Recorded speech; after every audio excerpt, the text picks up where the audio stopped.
Helping my clients to understand how to master a relationship with themselves and to connect with who they really are.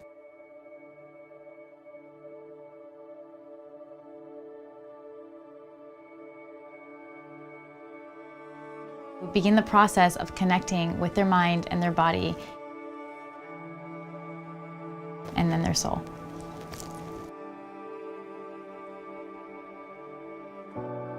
We need to love ourselves and we need to believe in ourselves in order to find happiness and in order to be the best that we can.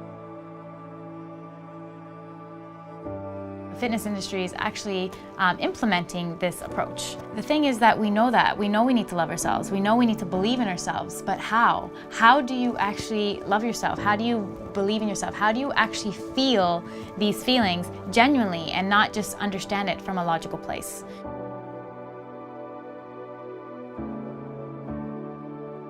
What I teach is how to believe in yourself and how to love yourself. I help you to actually experience the feeling that actually already resides in you. And this process involves, first of all, understanding that we already love ourselves and we already believe in ourselves. And we are all positive and we all have light within us. It's deep within us. Once we remove all these other things on top of us that we don't even realize are there. It's about really understanding our current patterns, letting go of those patterns, to implement a new pattern. Your body will fight. It will use its current pattern if it hasn't been taught how to turn off. And this is the importance of finding that silence and that stillness within the body first and connect with movement as we maintain stillness. You know, we're consumed by our weight and we're consumed by how we look, and we forget to go back to how we feel. And even when we do achieve what we think we're achieving, we're still not happy. We're looking for something more.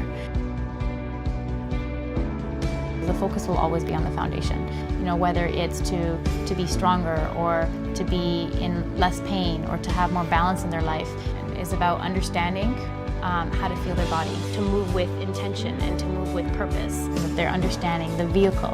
It's about training our bodies and it's about strengthening it, but it's about connecting to it. How can you actually train your body if you're not even connected to it? You know, how can you lift a weight if you're not even in it? It's like driving a car without a driver in there and just hoping that it's going to get somewhere. Rosa, the Rise's owner, the Rise's creator, the Rise's visionary. She has given me the gift of me again. Although I always had it, sometimes we can lose our way, and that happened to me. So I'm really, really grateful for that.